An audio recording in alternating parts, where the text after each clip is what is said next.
Hi guys, welcome back to my YouTube channel. My name is Temmy and I bring you content on education, career and lifestyle. So if you are just coming across my video, welcome here and thank you for watching this. And if you have been around, thank you for sticking around with me, especially on my last video. It's doing so well, so keep watching. Thank you so much once again. So let's just jump right into today's video. Today I would be telling you how I passed my IELTS exam and also tips that can help you if you are looking to write your own exam as well. So just in case through this video, in case I look down, I actually have some tips jotted down so that I don't forget and I am able to share it with you.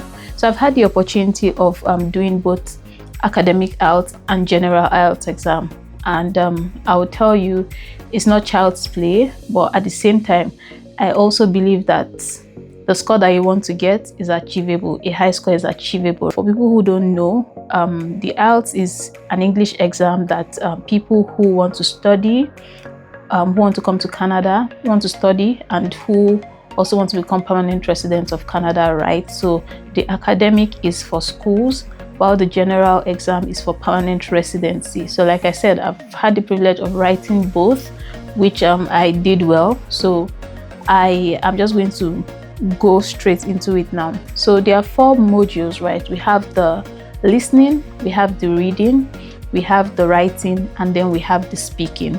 So the listening, the academic and the general is the same listening exam that you do. So if you go to the hall, both people who are writing the 2 different ones, we are both in the same hall, but you just get different questions. So the listening, you do the same thing. The reading for academics and for general is different, and the writing as well is different, and the speaking is the same thing. So for the listening, right, when you start the exam, because you have 40 minutes for listening, and you go through a bunch of questions. So when you start it, right, anytime that you don't hear a word, just skip it. Like, just forget about it, because if you are trying to remember that word, you then lose out on the next question and the whole thing just becomes clumsy. So at the end of it, or what you can do is to take a good guess of what that answer that you missed, what it can possibly be, because at the end of the day, if you leave it blank, you still miss it. And if you guess, you then give yourself the opportunity that, oh, you may have guessed the right thing. Then I would say that if you are looking to improve your listening, just listen, watch movies, listen to podcasts, watch the news, because a lot of words are pronounced there, especially with the news, right? They try as much as possible to pronounce the word as it actually is. So try as much as possible to, listen, pay attention, pick, the sensitivity of words and all, and this will help you.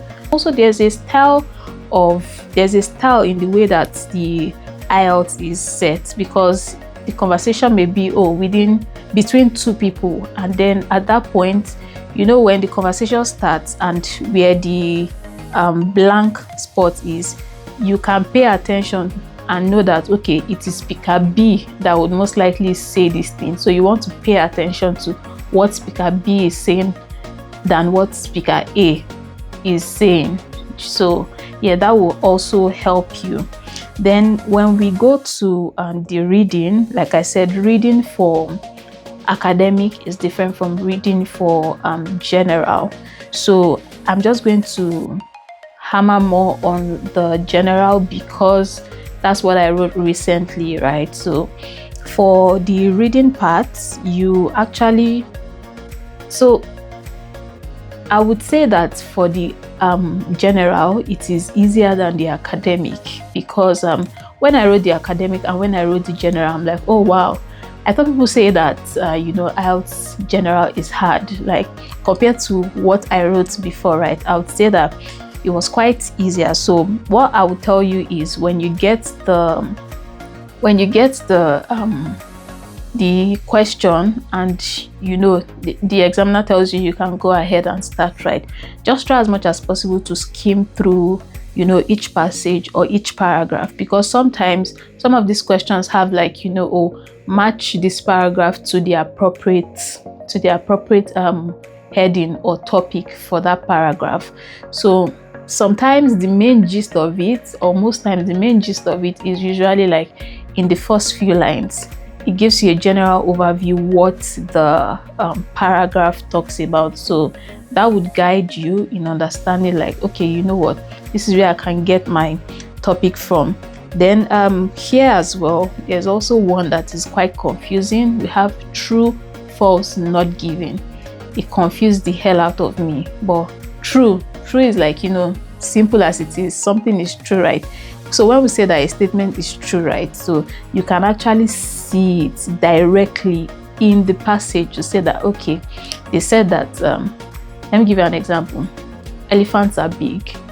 In the passage, you actually see it that, oh, elephants are big, right? And then where people confuse it is between false and not given. So false is in the passage when you see something that is directly opposite a statement, you know that this is false. Like inside the passage that you are reading, or not, generally inside the passage that you are reading, this is directly false. And then not given, this is where the confusion comes in. Not given, they are looking like, oh, you can see it, but they didn't say it's true. You understand? So not given means it is not in the passage. It is not that, oh, what the passage said is wrong. It is not there at all. So true, false, not given. Remember that false, it is directly opposite of what the statement says in the passage. Then not given, it is not there at all. And I think that this also applies, right? Because in the academic, you also have true, you also have this true, false, not given. Then you also have like sentence completion. Sometimes sentence completion, it tends to be easier because you can easily find it. But the thing is that you have to stay on time. So don't get lost in like trying to find something, and you're not able to manage your time. Although the examiner makes it easy because they put it on the board like, oh, you have this time left, this is the time that you have left, right? So to just help you stay alert and to stay on time.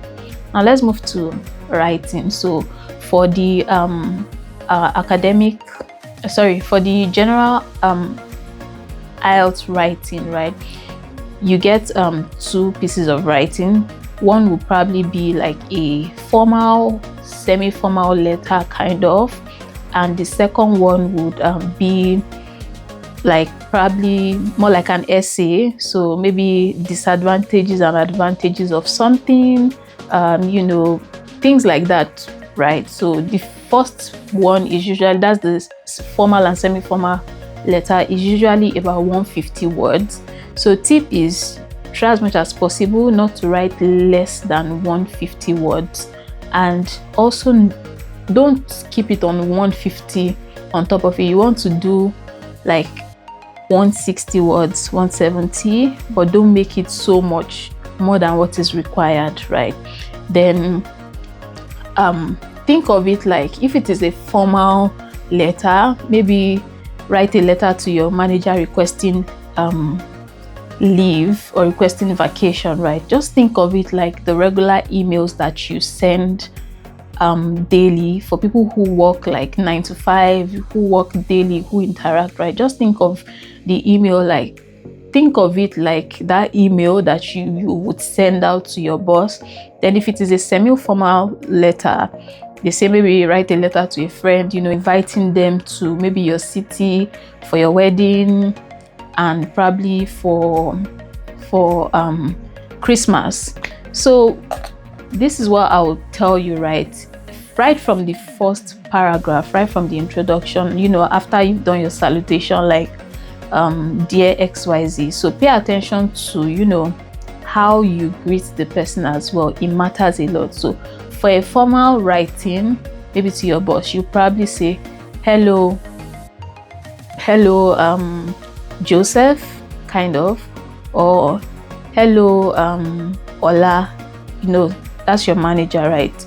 Or hello Miss the miss is MS, right? So but when you are writing to a friend, you can say, hey Temmy, or dear Temmy, you understand? So salutation also plays an important role. Then right from the first paragraph, make your intention known.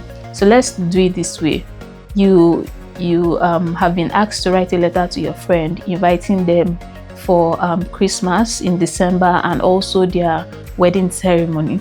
So from the first paragraph, you want to state your intent. Hey Temmy, I hope you're okay. I'm writing this letter to invite you for December holidays and my wedding that is coming up so time. Right from the paragraph, you then know what the body of the letter will talk about, right? So the second paragraph is now where you elaborate on, you know, inviting them for December holidays. Then the third paragraph would be where you elaborate on inviting them for your wedding.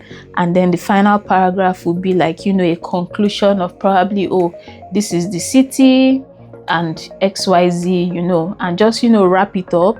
And at the end, sincerely, or like I said, if it is a formal letter, sincerely, just faithfully, all of those ones. But if it is a semi-formal letter or an informal letter to a friend, it would be like, oh, with love and love you, and you sign your name at the end. So, you know, it makes the tone more relaxing as opposed to being like formal, right? So that's it for the first aspect of the writing. For the second one, that is, you know, probably an essay that you've been asked to talk about the advantages, talk about the disadvantages of something, right? So again, this one would probably be like 250 words. So don't just write like 250 words. You want to give like maybe 260, 270, 280, but not so much, you know. And be clear. If right from the first paragraph, you are for the advantages, you are for the merits of something. So you are giving like 2 advantages of something. And so you now elaborate it in the second paragraph and say, oh, my first argument, this is why I'm supporting this. You give it there, you elaborate it. Then the the third paragraph would be, you know, talking about the second point of why you are supporting like it to be an advantage. Then you would now, there's something we call refutation. That'll be like the fourth paragraph of taking into consideration like the disadvantage of something. So that fourth paragraph, you are not elaborating to show that, oh, you're against this, which is contradicting what you're saying, but you're just saying that, okay, you could see and you could tell why, you know, this could be a disadvantage, you know, but make it short and make it in such a way that even if though you're talking about a disadvantage, you now say that even though this could be a disadvantage, but you still believe it does not outweigh, you know, the advantages. Then the final paragraph, it may be like your fifth paragraph, you may use that to wrap the whole essay up, more like, you know, conclusion and all of it. But try as much as possible to answer the question that you were asked. Present your thoughts in an orderly manner to show that, okay, there's coherence in what you're saying, you know, this person understands this thing. And, you know, just talk about the advantages. If you are talking about a disadvantage as well, if you're hammering on disadvantages, talk about the disadvantages first, then also consider like the refutation, which is like the advantage. Then you tie it all up with a conclusion. So just put this in mind, and I know that it's going to help you. And for planning, because sometimes you might think that, oh, 150 words, that's a lot. 250 words is a lot. But if you're able to plan properly, you know, once you read the question, try as much as possible to think of it that, okay, what is the answer to this thing? What am I going to? There are no right or wrong answers, right? But they just want to see, you know, how you are able to present your thoughts, the tone, and all, and you know, all of those things that they use to gauge how good you can speak English. So when you get the question, you know, just do like a side note, you know, then you think of it. Also, this is where, you know, practicing comes before like the exam itself proper, right? So the first piece of writing, you get 20 minutes for that, because it is, you know, semi-formal, formal letter kind of, so it's a lot more faster, and you know, you're also writing 150 words, which is not so much compared to 250 words. So the 250 words you get like 40 minutes, but before you know it, you know, time just goes fast. So what I would tell you is, you know, plan, write down your thoughts. Well, for me, when I was doing my own, what I did was immediately I saw it, because it was a letter to a friend, yeah, telling them about a new technology that, you know, I just bought, or a new gadget or something that I just bought. So I thought about it, you know, what did I just buy? Immediately I remember that I just bought something, right? And then I thought about it, okay, I'll tell them that, okay, this is useful to me, blah blah blah. You know that the other one that I wasn't using, the other one that I was using wasn't large enough, you know. I just thought about it like on the spot. Being able to think like on the spot actually helps you with this. Then for the second writing, it was probably like, you know, why government likes to beautify the city. So I thought about it. I'm like, okay, why does government like to beautify the city? For tourist attraction, right? And I can't even remember my second point, but I knew that I was like, oh, this is it. But even though the downside may be, you know, a lot of money may go into it, blah blah blah, all of those. So plan first. So being able to, you know, put those points down somewhere helped me, in the sense that it was able to flow, and I actually like had a lot of time. So what I did was to first of all write it down, then I read it and all, to ensure that, okay, there are no mistakes, and you know, I checked it. You know, there are times that, you know, when you're writing something, you think faster than you write. So it's very normal sometimes to, you know, jump a particular word because you think faster than you write. So I had time to, you know, write it. I had time to go over it. I had time to, you know, erase something, change it and all, which was actually like good enough time for me. And likewise for the academic, they are presented with like 2 writings as well. So usually maybe like, you know, they give you a graph to analyze something. So they are looking for you to just analyze what is in that writing. They are not looking for you to share your thoughts, to say, oh, you think XYZ, you think this. No, just analyze what you see to the best of your knowledge, and do it in such a way that, you know, it's coherent. You know, you can read it, people can read it, and you know, when they read it, they can actually like say, okay, this makes sense, right? So, but like I said, I'm hammering more on the general because that was what I wrote recently. Then the final one is the speaking part, right? This is where people get nervous, but I will tell you that as much as, you know, you try to practice, you never can tell the question that will be asked, right? So, but it generally follows a format. So you have like the examiner in front of you who would ask you the question, and then you have the recorder on the table, you know, to take down whatever you're saying. So this usually lasts like, the whole speaking time lasts like probably 10 to 12, or let's just say 10 to 14 minutes, right? So the first part of it is, you know, they ask you, do you work or do you study? So, you know, it's very easy for you to say, yes, I work, yes, I study.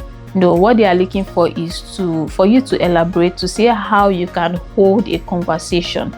So when I was asked like, do you work or do you study, right? So I said, okay, I work, and this is where I work, this is what I do on my job. My responsibilities typically goes around XYZ, blah blah. I listed a few, you understand, just so that they have a general idea and a general general idea of, you know, what I do, and okay, I can hold a conversation, right? Then that part went, and you know, they can ask you, do you like to do this, do you like to do that? You get the idea, right? So they don't need a yes or they don't need a no answer from you. They need you to elaborate on whatever you're saying, so that it's going to make sense and you can hold a conversation. Now the second part, they give you a topic. Like I said, they give you a pen and they give you a small note, right? So this is where it comes to use. So the second part, they give you a topic and they tell you that you have 3 minutes. So that 3 minutes, the 1 minute on it is to, you know, jot down your thoughts on it, then you have 2 minutes to speak about it without any interruption at all. So if they ask you like, okay, what do you think about time management?